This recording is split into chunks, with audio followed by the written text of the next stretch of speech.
All right, y'all alive out there? Doing good? Caffeinated? Tell me, who had a good time at the party last night? Make some noise for the party. Del, the Funky Homo Sapien, Rocker T, Northwest Alternative Health. Let's give it up for all. It's lucky I'm even here. Okay, good, lucky. Oh shoot, well, you know, we had a great day yesterday. It was very informative. I was tremendously pleased with how everything went down and how most information was presented. All of your questions were just so amazing.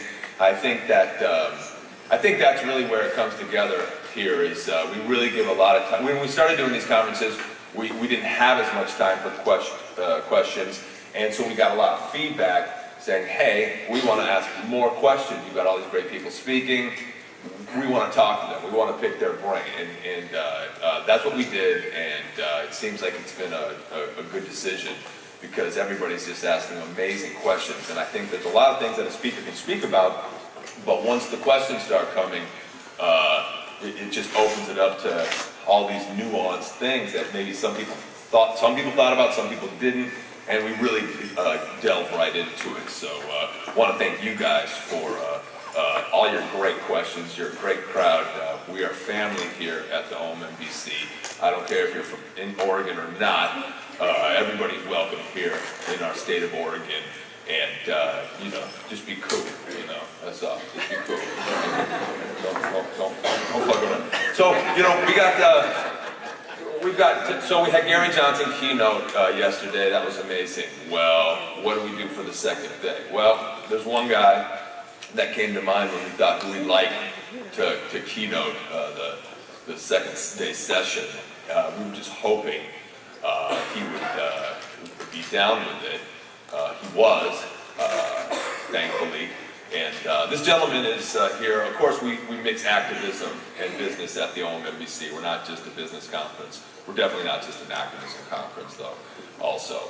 But what we are is we mix the two. We marry the two together in this harmonious marriage that is just symbiotic for everybody. It works for everybody to just be a little bit conscious, just do the right thing, don't be a jerk, and come together with a great business whilst keeping your ideals and ethos and ways of doing business intact, okay? And that's important. It's not so easy to do because once you start getting successful, people blowing smoke up your ass constantly, you know, it's like being famous, you know, all of a sudden now you're famous, you got some success, people want your thing. So we have the tendency to change sometimes, and really it's not necessary. Just stay to yourself, do what you do, and things will pan out.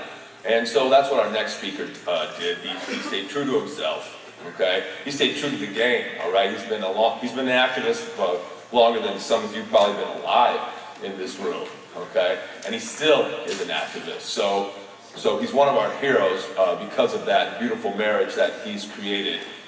Ladies and gentlemen, please welcome Harborside Health Center CEO and main man, Steve DeAngelo. Give a warm up.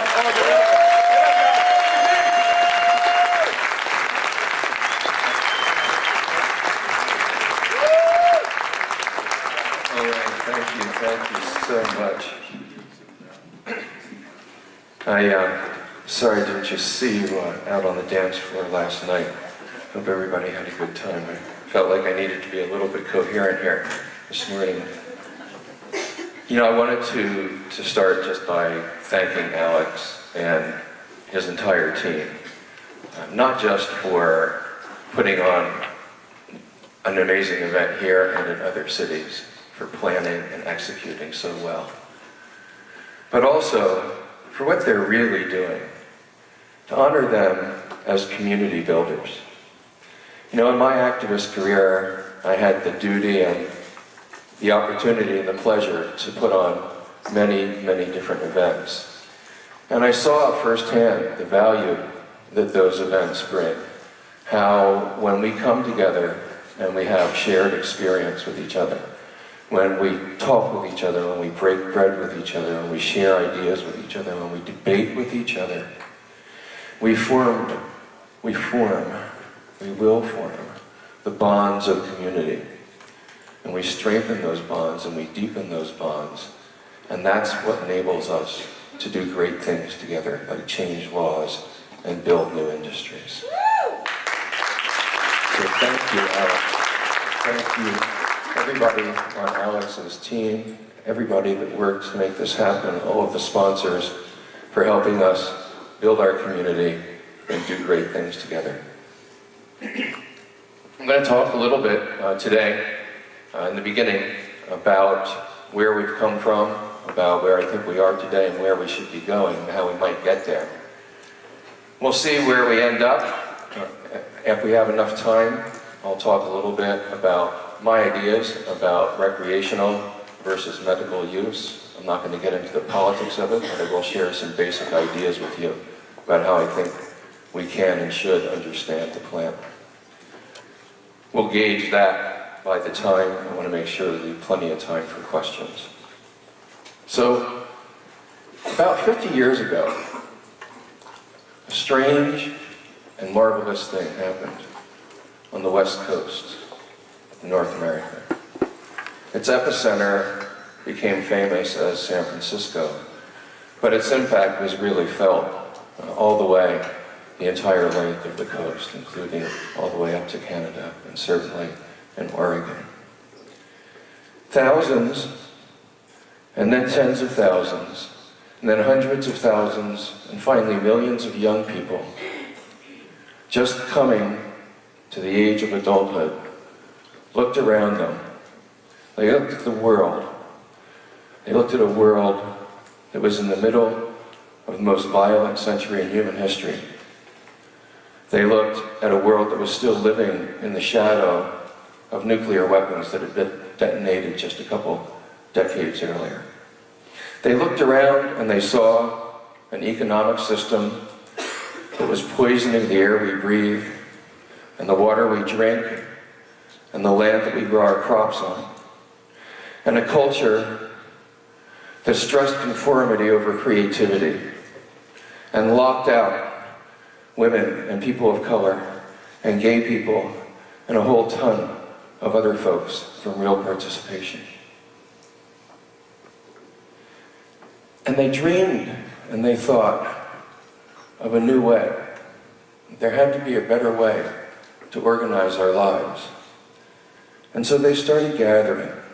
They gathered together, and they started thinking, and they started talking, trying to find a way to a new world, to a new kind of life, a new way of living with each other, a new way of living on the planet, a way that was in balance with nature, a way that valued creativity more than conformity, a world that made room for every single human being. Anybody who had a belly button would be valued. A world where people could work and people could play with a sense of freedom and a sense of decency. So, those young people eventually came to be called the hippies. And they did amazing and wonderful things. We started the peace movement, and the environmental movement, and the women's liberation movement, or at least gave it some extra juice. We stood up for racial justice. We ended wars, and we developed products and businesses that have changed the face of America. Things like personal computers, yoga, organic food, things that are institutions in our lives today.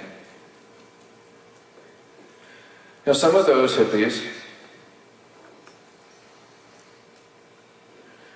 came up to Oregon, or were in Oregon, and they were part of the Back to the Land movement. They went up into the hills, they went into remote places, and they started growing cannabis. Another one of the wonderful things that hippies introduced to America. Now that's, as you can see, made Oregon quite an amazing state in the world of cannabis. You have some of the most amazing growers and produce some of the most amazing genetics of any state in the country. Well done, Oregon. You know, like California, you're not a cannabis importing state. Oregon self-supplies its own cannabis.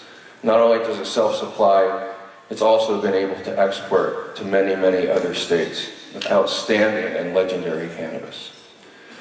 So that's one of the reasons that Oregon's always felt like friendly territory to me. As we toured the country for decades and decades trying to make this plant legal, going from state to state, you could tell when you were in friendly territory. And one reason that we loved Oregon so much was that even as far back as 1973, it was one of the few places that we could go to and not actually have to worry about somebody hauling us off to jail and locking us up. The very first state anywhere to put an initiative to legalize cannabis on the ballot. Oregon did that way back in 1986 with the Oregon Marijuana Initiative. And now, of course, you sent this beacon of hope around the world in 2014.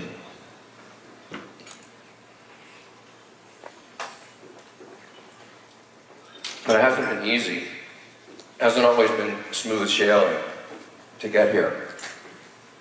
You know, it took a lot of work, it took a lot of persistence along the way in order to get to where we are today. Take a look at this list up on the page. That's a small list of the many different things that happened along the way that had to be pushed through. At this, either this hotel or Portland, I haven't been able to get the story straight. In 1986, at the Normal Conference there, the National Federation for Drug-Free Youth harassed the conference, sent picketers all around the block, actually put provocateurs inside the hotel who committed acts of vandalism. They threatened radio stations so that they wouldn't publicize the event, and intimidated public officials who had agreed to speak into canceling their engagements. Right? But still, we pushed on. 1986, OMI lost, and it lost by a lot, but we still pushed on. From 1989 all the way through the 90s almost, Hemp Tour was incredibly active here in Oregon. Who was a part of Hemp Tour? There must be some of you in the room here. Wow, okay.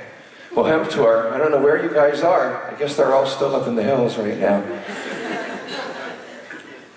But Hemp Tour really laid the basis for a lot of the activist work that you see today. And one of the leaders of Hemp Tour, one of my heroes, one of my few heroes who never really disappointed me, Jack Herer, was so dedicated to making change and was so well supported in this state, he kept on coming back, even though he had 2 heart attacks and 2 strokes at 2 separate cannabis events several years apart. The second one actually ended up killing Jack. But we persisted, we kept on moving. And you know, I think about Jack, I think about all the Hemp Tour folks who aren't here. Some of them have passed. I think about all of the patients that we met along the way. I think about people like Brownie Mary, who dedicated years of service to the movement, who have passed. And I think about what President Obama said when he went to Selma. And he said, "I come here today standing on the shoulders of giants." Well, I feel like I came here today. I feel like I flew here today on the wings of angels. All the angels like Jack, and all the folks who couldn't be here in this room today will make it happen.